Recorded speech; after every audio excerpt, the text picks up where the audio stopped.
Hi అండి. అందరికీ నమస్తే. నేను మీ గీత. నా రాక్షసుడు పార్ట్ 25. రెప్ప వాల్చకుండా చూస్తూనే ఉన్నాడు భూమిని. తన చూపులు భూమికి ఇబ్బందిగా అనిపించి ఫాస్ట్‌గా లక్ష్మితో వెళ్ళిపోయింది. భూమి అలా వెళ్ళటంతో రాజ్ పెదవుల మీద చిన్న చిరునవ్వు వచ్చి మాయమయ్యింది. భూమిని చూస్తున్న రాజు చూపులు తనకి ఇబ్బందిగా అనిపించి ఫాస్ట్‌గా లక్ష్మి వెనక కిచెన్‌లోకి వెళ్ళిపోయింది. లక్ష్మి, మేడం మీకేమైనా కావాలా అని అడిగింది. భూమి ఏం వద్దు అని కిచెన్ అంతా చూస్తూ ఉంది. కిచెన్ చాలా బాగుంది అని అంది భూమి.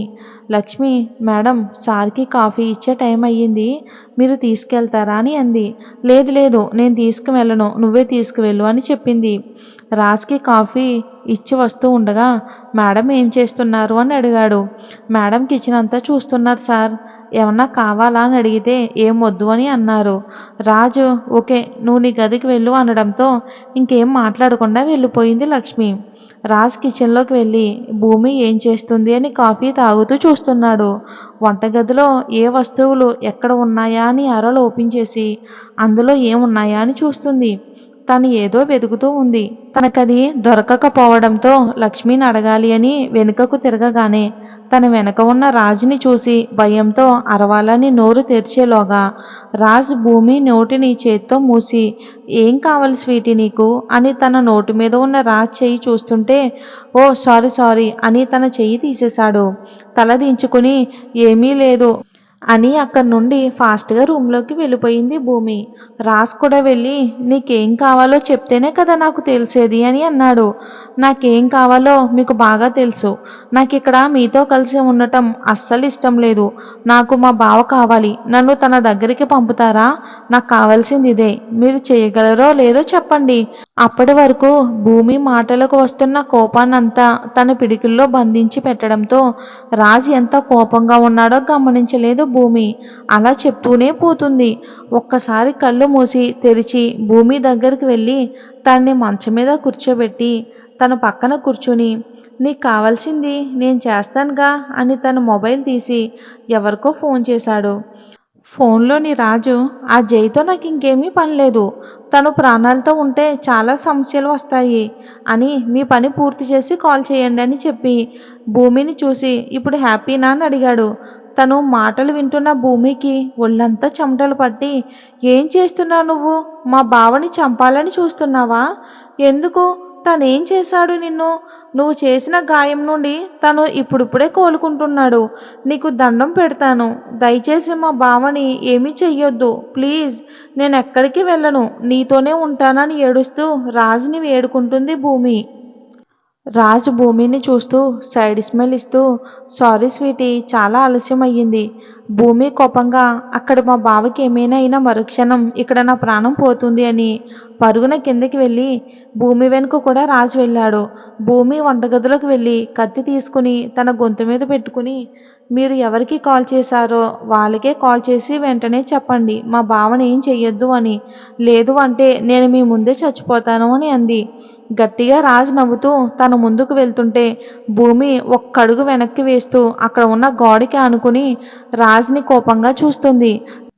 తనకి అంగుళం గ్యాప్లో నిల్చుని తన కళ్ళల్లోకి చూస్తూ తన కత్తి పట్టుకున్న చేతిని గట్టిగా పట్టుకుని ఆ చేతిని కొంచెం దూరంగా జరిపి ఇంకో చేతిని భూమి నడుము మీద వేసి తన మీదకి లాక్కుని కత్తి పట్టుకున్న చేతిని అలాగే వెనుకకు మడిచి తనని చూస్తూ నువ్వు చస్తానని బెదిరిస్తే నేను చూస్తూ కూర్చుంటాను అనుకున్నావా?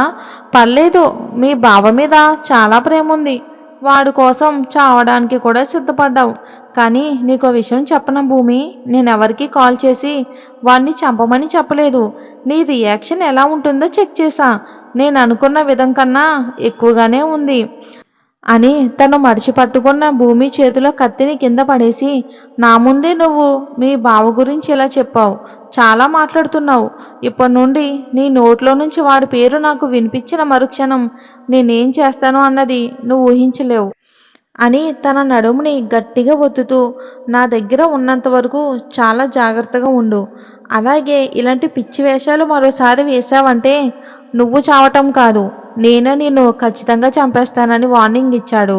భయంతో వణుకుతున్న తన పెదాలు అందుకుని ముద్దు పెట్టడం స్టార్ట్ చేశాడు రాజు. తన నుండి దూరం జరగాలని చూస్తున్న భూమిని ఇంకా ఇంకా దగ్గరకు లాక్కుని తనకి ఊపిరి ఆడకుండా చేసి తన్ని అలానే ఎత్తుకుని తన గదికి తీసుకుని వెళ్తుంటే తను ఎందుకు తీసుకుని వెళ్తున్నాడో గ్రహించిన భూమి, ప్లీజ్ నన్ను వదలండి, ఇప్పుడు నన్నేమీ చెయ్యొద్దు ప్లీజ్ అని ఏడుస్తూ ఉంటే, స్వీటీ నేను ఇలా దగ్గరగా చూస్తూ ఉంటే నన్ను నేను కంట్రోల్ చేసుకోవాలంటే మరి చాలా కష్టం. కాబట్టి ఇప్పుడు నేనేం చేసినా సరే ఇష్టంగా భరించు అని తన్ని మంచం మీద పడుకోబెట్టి తన చొక్కా తీసి తను వద్దు అని చెప్పినా వినకుండా భూమిని ఆక్రమించుకున్నాడు. తన మీద కోపంతో కాకుండా ప్రేమతో దగ్గరైన భూమికి రాజ్ మీద ఉన్న కోపం మూలాన నన్ను బాధ పెట్టాలని ఇప్పుడు ఇలా చేస్తున్నాడో అని ఏడుస్తూ ఉంది భూమి.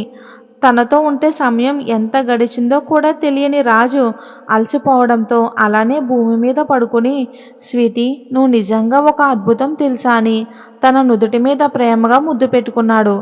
ఇక భూమి కూడా బాగా అలసిపోవటం వలన మెల్లగా నిద్రలోకి జారుకుంది. విరాజ్ భూమిలిద్దరూ తెలియకుండానే చాలాసేపు నిద్రపోయారు. తన డ్యూటీ నుండి రీతు డైరెక్ట్గా రాజ్ ఇంటికి వచ్చింది. అర్జున్ని కూడా రమ్మని చెప్పడంతో ఒకరు ముందు ఒకరు వెనుకగా వచ్చారు రాజ్ ఇంటికి. రీతు అజ్జుబాబును కూడా తీసుకుని రావాల్సింది కదా అని అన్నాడు అర్జున్. అనుకున్నా కానీ వాడు ఇప్పుడే పడుకున్నాడు, అలసిపోయి నిద్రలోకి జారుకున్నాడు. నీకు తెలుసు కదా అర్జున్, తన్ని నిద్ర లేపానంటే ఎంత హంగామా చేస్తాడో, అందుకని తీసుకురాలేదు. రీతు సరే పద, భూమిని కలిసి వెంటనే వెళ్ళిపోదాం, మళ్ళీ వాడు నిద్ర నుండి లేస్తే ఇబ్బంది అవుతుంది అని ఇద్దరు ఇంట్లోకి వెళ్ళారు. హాల్లో అంతా సైలెంట్గా ఉంది.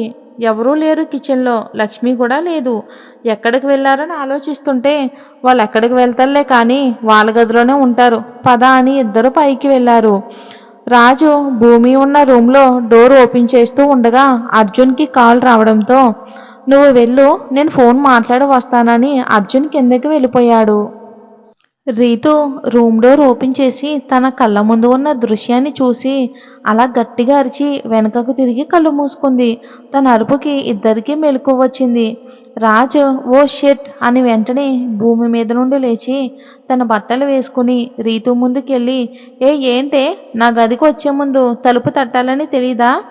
రీతు మెల్లగా కళ్ళు తెరిచి తన ముందు నిలబడి కోపంగా మాట్లాడుతున్న రాజ్ని చూసి తన షర్ట్ కలర్ పట్టుకుని, రేయ్ దున్నపోతా, మళ్ళీ ఏం చేసావురా తన్ని?